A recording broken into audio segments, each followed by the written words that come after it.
On the evening of June 5th, 1944, a massive formation of C-47 aircraft lifted off from RAF North Witham, headed for Normandy.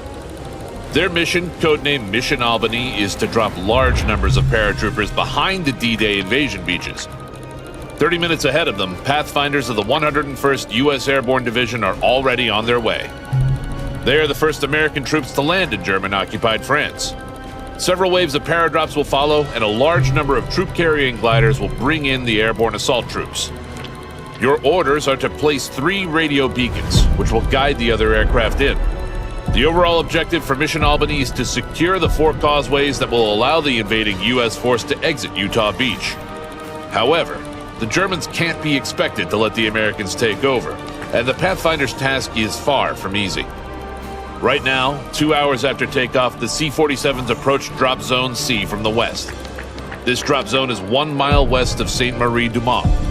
Less than 1 hour into D-Day, the Screaming Eagles 501st Parachute Infantry Regiment jumps into action.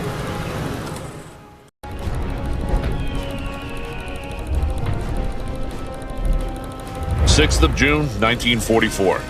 It's been a year since the first paradrops in Sicily and Italy, and now the 82nd is on its way to France. In the early hours of D-Day, they will jump over Normandy. It's been hours since the C-53 took off from RAF Cottesmore. While crossing the English Channel, the formation had to stay very low to remain under German radar coverage. Right now, the flight is just above the clouds, on the final leg flying east to Drop Zone O. A couple miles away, flak tracers are seen going up in the night sky. The 505th doesn't encounter any of it, fortunately. There's just a single yet ambitious objective for the 505th Battalion. Take the village of St. Mary-Église and do it quickly. The drop zone is just northwest of the town. The plan is to assemble and then move southeast toward it. Shortly before 0200, the 505th jumps into the night, oblivious to the fact that the formation is flying much higher than it should.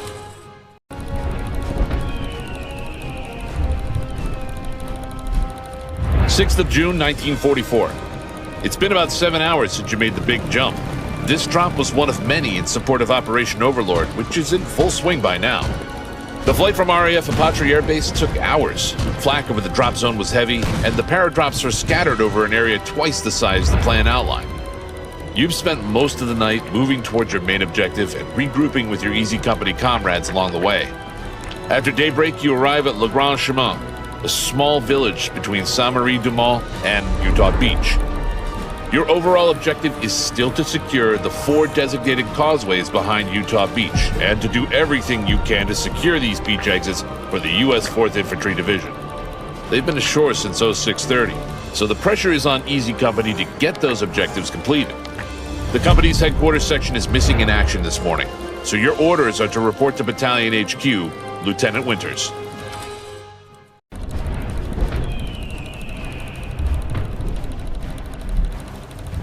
Daybreak on D-Day. The paradrop part of Mission Boston, the biggest airborne operation to date, is complete. The 82nd Airborne is on the ground in Normandy. Not everything went right. The cloud base over the drop zone and the German flak was dense. As a result, every unit has been scattered over a big area, and contact with the enemy has not helped the situation. You've spent hours of darkness trying to find your comrades using your cricket clicker. So far, you've only found a fraction of the planned force. After a short head count, it's clear that this is going to be one hell of a day. That doesn't change the fact that you have orders to follow, and they are very clear. Seize the causeways and bridges of the Meurthe River to block German access to the beaches. Your group is tasked with taking the bridge at La FIERE and holding it until the U.S. Army arrives from Utah Beach. Your task is vital. Once the bridge is taken, the enemy can no longer approach Sainte-Marie-Église from the west or reach the roads to the invasion beaches. So take the bridge, dig in, and wait for the army to relieve you.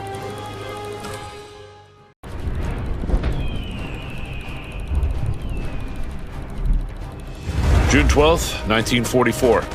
It's been almost a week since you parachuted into France, and it's been one hell of a week. The fighting has been intense.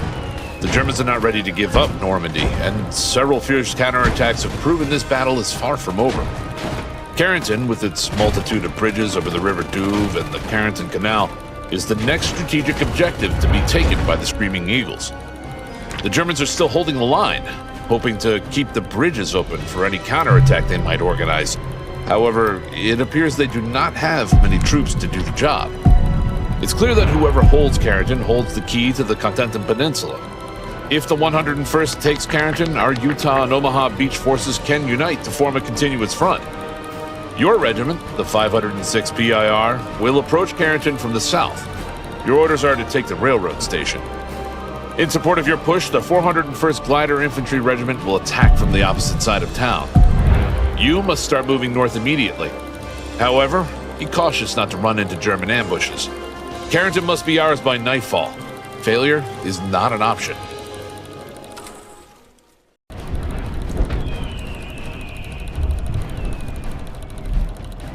The 101st has been in action constantly since it jumped into Normandy over a week ago. The Screaming Eagles have achieved almost all of their immediate objectives. German resistance is stubborn, and the 101st has had its share of casualties. Last week, the battles were all about the beach exits, but now it's time to go on the offensive.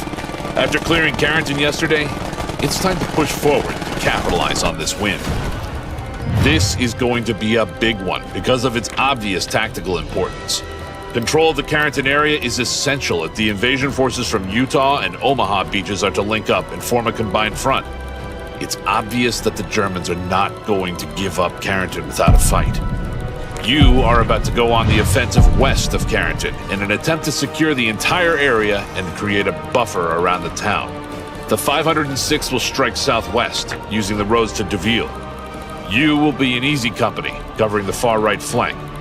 HQ has already sent scouts forward along the axis of attack, and depending on what they report, we will proceed. Report to battalion for further orders and prepare for what could well be a bloody battle.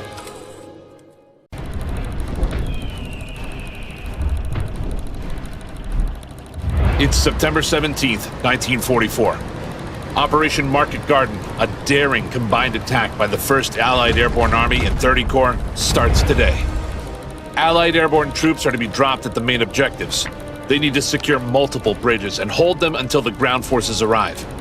The British ground forces have begun moving north along Highway 69, destined for Arnhem.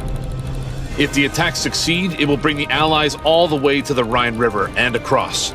The resulting strategic situation would pose a direct threat to the German industry in the Ruhr area by crossing the last natural barrier that might stop the Allies from entering Germany proper. To achieve this ambitious goal, 9 road bridges must be secured to allow 30 Corps to drive all the way to Arnhem. They will be advancing through Eindhoven and Nijmegen, destined for Arnhem. You have been paradropped near Nijmegen with the 82nd All-American Airborne Division. After the drop, your objective is to secure the road bridge. Moving north, you need to advance through the city. The Germans are still there, in positions between you and the road bridge. They may be street fighting veterans. We don't know. You'll have to clear them out before you can get to the bridge. Gather your men, fight your way to the bridge, and take it.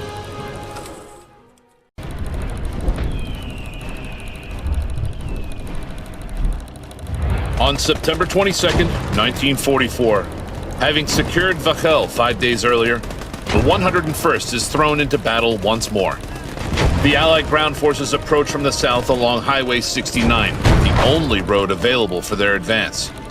This traffic artery links Eindhoven, WAAL, and Nijmegen to Arnhem, and has been nicknamed Hell's Highway because it offers no cover whatsoever, leaving any vehicles exposed while the area is easy to defend. Its strategic significance is evident, and its nickname is justified. If 30 Corps is to succeed, it needs protection against German attacks. The Germans are aware of its importance and will likely attempt to take control of the highway. Your position just south of WAAL must be fortified to repel any German counterattacks from the west, so the corridor remains open for Allied tanks to progress towards Arnhem. Start preparing your defense immediately. The Germans may advance on the road alongside the canal or advance through the surrounding fields, presenting multiple threats. Use all available resources to fend off enemy attacks and prevent the narrow stretch of highway from falling into German hands. With Operation Market Garden's success hanging in the balance, the importance of your task cannot be overstated.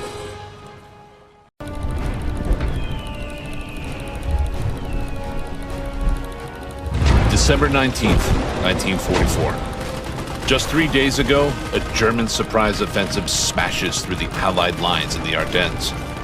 With bad weather grounding the Allied air forces, the Germans have an opportunity to advance unimpeded.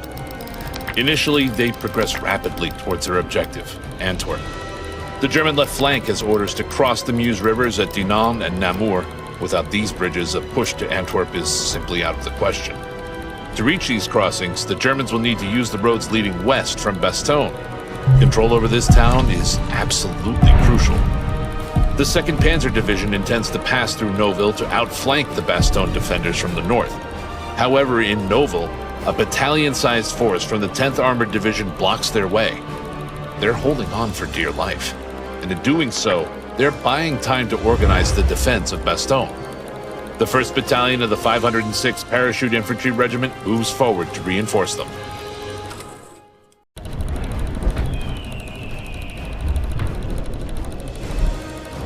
Belgium, December 1944. The Germans have launched a massive surprise attack in the Ardennes, intending to capture Brussels and Antwerp. On the north flank, the route to Brussels leads past Elsborn Ridge, which dominates the area. If the Germans want to cross the Meuse, they need to pass this ridge or take it.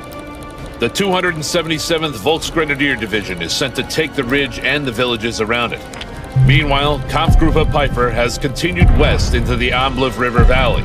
Using the fuel they captured at the Hansfeld U.S. Army Depot, the Germans probed the valley, looking for a suitable route across the many bridges in the area.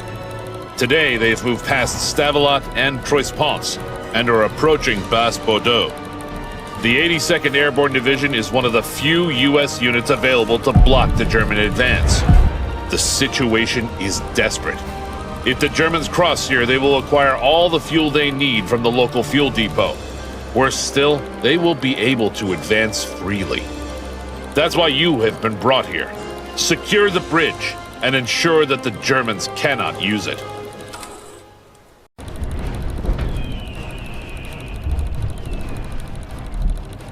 Belgium, December 1944. The fierce struggle playing out in the Ardennes is reaching a critical phase. Bastogne, an important crossroad, is vital for the Germans to take if they want to continue west in force. The town is completely surrounded by the German 5th Army, led by von Manteuffel. Despite the heroics of the defenders in Noville and elsewhere, the perimeter has shrunk, and now all of the pressure is on Bastogne. The Screaming Eagles are still holding out. Their commander, General McAuliffe, has rejected a German offer to surrender. His reply was too vulgar to be repeated in letters the troops would send home. The Germans, slightly surprised by the answer, have no choice but to prepare an all-out attack on the town. It's only a matter of time before a massive assault will begin. Because the Germans routinely attack at dawn, there is little time to prepare for the onslaught. You need to do everything within your power to dig in and organize the defense. Your sector is just outside Bastogne, covering a road that leads into the town. Hold that road at any cost.